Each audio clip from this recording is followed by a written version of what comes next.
Assalamualaikum warahmatullahi wabarakatuh. Halo teman-teman semua, kami dari kelompok 1 akan menjabarkan hasil analisa kami tentang 7 hewan dan juga 7 tumbuhan yang ada di lingkungan sekitar SMK Negeri 10 Bandung. Penasaran? Yuk simak bareng-bareng. Kucing adalah hewan yang paling dekat dengan manusia karena selain itu, manfaat kucing bisa mengatasi rasa kesepian dan menghilangkan stres dengan kelucuannya. Jenis-jenis kucing ada kucing kampung, Persia, Angora, British Shorthair, dan Ragdoll. Serangga yang tergolong dalam ordo Lepidoptera atau serangga bersayap sisik, memiliki tubuh ramping, sayap lebar dan berwarna-warni, tergantung spesies, dan antena berbentuk tongkat beristirahat atau hinggap menegakkan sayapnya di Pulau Jawa dan Pulau Bali. Tercatat dari 600 spesies kupu-kupu. Kupu-kupu bermanfaat dalam membantu proses penyerbukan tanaman, menggunakan sayapnya untuk mengintimidasi predator dengan cara menampilkan warna penuh dengan akar, melipat sayapnya untuk menyatu dengan lingkungan yang membantu perlindungan, mengalami metamorfosis sempurna, dimulai dari telur, meneteskan menjadi ulat, kepompong, dan kupu-kupu dewasa, memiliki masa hidup sekitar 1-2 minggu. Kelelawar, salah satu mamalia yang mampu terbang. Ia dapat bernavigasi pada malam hari dengan menggunakan sistem akustik ekolokasi. Mereka memiliki spesies terbesar di planet ini, sekitar 1.300 spesies yang dikenali. Mulai dari kelelawar lebah yang beratnya kurang dari 2 gram hingga rubah terbang yang memiliki sayap lebar sekitar 1,5 meter. Habitat kelelawar di sebuah gua gelap dan lembab atau di pohon yang tinggi. Kelelawar adalah hewan nokturnal atau hewan yang aktif pada malam hari dan tertidur pada siang hari. Ia tertidur dengan posisi menggantung kepala di bawah dan kaki tergantung. Kelelawar dapat menjadi predator alami pada hama padi. Mereka juga membantu penyerbukan tanaman dan benih. Namun, kelelawar juga bisa menjadi musuh pada saat musim buah mereka datang mendahului untuk memakan buah yang belum kita ambil panen. Semut merah. Panjang semut mencapai 3 mm dan panjang ratu semut mencapai 6 mm. Jenis semut ini berwarna coklat agak kemerahan.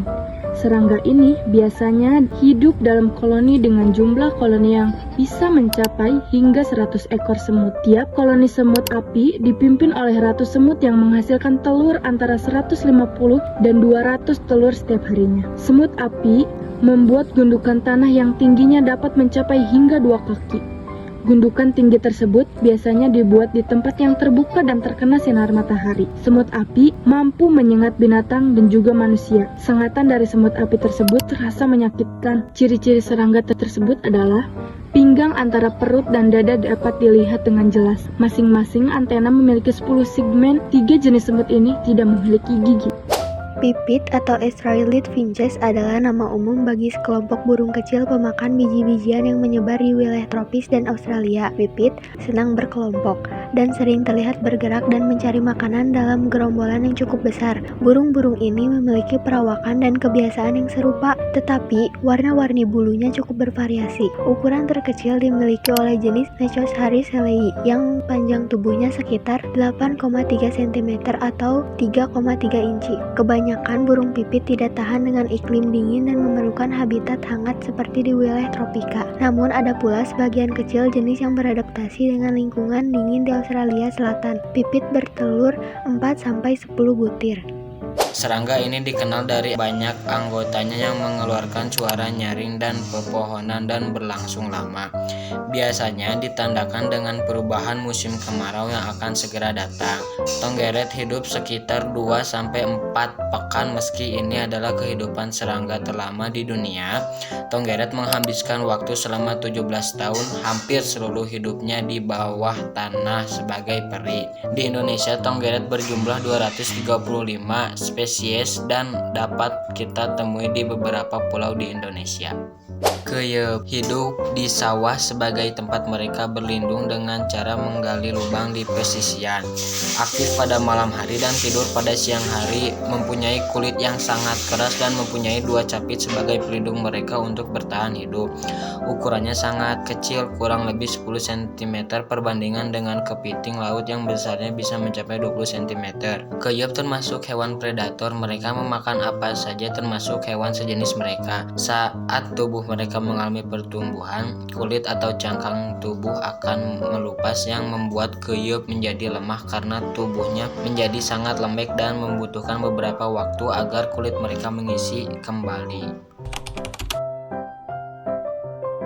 Bahagia Dioefasia adalah tanaman hias populer yang biasa ditanam di pekarangan. Keindahannya berasal dari bentuk tajuk dan juga warna daunnya yang bervariasi. Hijau dengan bercak-bercak hijau, muda atau kuning. Di kalangan penjual tanaman hias, Dioefasia dikenal pula sebagai daun bahagia atau bunga bahagia. Dioefasia juga dikenal mudah dalam perawatan dan perkembangannya. Tanaman ini tahan dalam ruangan meskipun untuk jangka tertentu perlu diperlukan pula di ruangan terbuka. Warna daunnya cenderung gelap bila ditempatkan yang dalam ruang atau di bawah ruangan, tetapi menjadi terang cerah di bawah sinar matahari. Perbanyakannya umum dilakukan dengan stek. Kelor adalah tanaman yang bisa tumbuh dengan cepat, berumur panjang, dan tahan kondisi panas ekstrim. Tanaman ini berasal dari daerah tropis dan subtropis di Asia Selatan. Kelor umum digunakan sebagai bahan makanan dan obat di Indonesia. Biji kelor juga digunakan sebagai penjernih air skala kecil. Akar tunggang berwarna putih membesar seperti lobak. Perbanyakan bisa secara generatif, biji maupun vegetatif, stek batang. Tumbuh di dataran rendah maupun dataran tinggi sampai di ketinggian 1000 meter dpl. Mengingat pohon tersebut dapat menjadi bagian di dalam kehidupan sehari-hari sebagai bahan sayuran, bahan baku obat-obatan, juga untuk diperdagangkan. Pada musim hujan, walau dalam jumlah yang paling minimal, jatuhan air hujan akan dapat ditahan oleh sistem akar kelor. Dan pada musim kemarau, tabungan air sekitar akar kelor akan menjadi sumber air bagi tanaman lain. Juga karena sistem akar kelor cukup rapat, bencana longsor jarang terjadi. Daun kelor berhasil sebagai hepatoprotektor alias pelindung hati. Menurut Dr. Kelor, mengandung antioksidan yang dapat tinggi dan sangat bagus untuk penyakit yang berhubungan dengan masalah pencernaan. Nama latin lidah buaya aloe vera. Lidah buaya adalah spesies tumbuhan dengan daun berdaging tebal dari genus aloe. Dan selain itu, lidah buaya memberikan segudang manfaat untuk tubuh.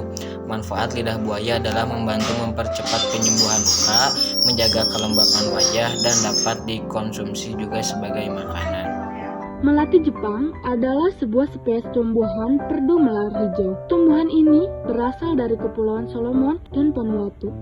Tumbuhan ini memiliki daun berwarna krem berurat hijau, bunganya berwarna putih memiliki bintik-bintik ungu merah muda yang terkonsentrasi di mahkotanya. Manfaat dari bunga ini mampu menyerap racun polutan dan CO2 yang menghasilkan oksigen. Anggrek merupakan satu suku tumbuhan berbunga dengan anggota jenis terbanyak. Anggrek di daerah beriklim sedang biasanya hidup di tanah dan membentuk umbi sebagai cara beradaptasi terhadap musim dingin. Anggrek dapat hidup dari embun dan udara lembab. Anggrek dikenal sebagai tanaman hias populer yang dimanfaatkan bunganya. Anggrek bisa dijual sebagai tanaman pot maupun bunga potong. Bunga Esoka Jawa atau Ixora javanica, tanaman semak yang terdapat pada Pulau Jawa, sering digunakan sebagai tanaman penghias dan sebagai tanaman pagar yang dapat dibentuk. Hidup di daerah dengan iklim tropis. Air untuk mengairi tanaman ini harus tanpa kadar kapur. Memiliki batang berwarna coklat agak kehijauan dan tingginya bisa mencapai 120 cm dan juga memiliki banyak tangkai. Setiap tangkai daun hanya mendukung satu helaian daun saja, sehingga disebut daun tunggal. Panjangnya antara 10 cm sampai dengan 12 cm. Bunganya terletak pada bagian ujung tanaman. Warna mahkota bunganya merah agak orange. Kelopak bunganya dapat mencapai 3 mm dan berkompulen jadi satu pada bagian pucuk-pucuk tanaman. Mahkota bunga berjumlah 4 dan tersusun memutar, serta diameter mahkota bunga mencapai 2,5 mm dan terdapat suatu ruang kecil seperti tabung sempit yang di dalamnya terdapat cairan yang manis seperti madu. Pohon pepaya tidak bercabang atau bercabang sedikit, tumbuh sekitar 5-10 m. Daunnya menyirip 5 dengan tangkai yang panjang dan berlubang di bagian tengah. Pohon pepaya akan berbuah saat berumur 8-9 bulan. Tergantung penampakan pohonnya apa sudah siap berbuah atau belum. Dan pepaya memiliki jenis akar tunggal. Selain buah pepaya yang enak dan memiliki manfaat yang banyak, daun dari pohon pepaya juga biasanya dijadikan lalap saat makan. Manfaatnya mengatasi tenggorokan kering, mengatasi demam berdarah, mengontrol kadar gula darah dan tekanan darah. Nah teman-teman, itulah 7 tumbuhan dan 7 hewan yang berada di SMK Negeri 10 Bandung. Menarik kan? Terima kasih telah menyaksikan. Semoga video ini menambah wawasan bagi kalian. Wassalamualaikum warahmatullahi wabarakatuh.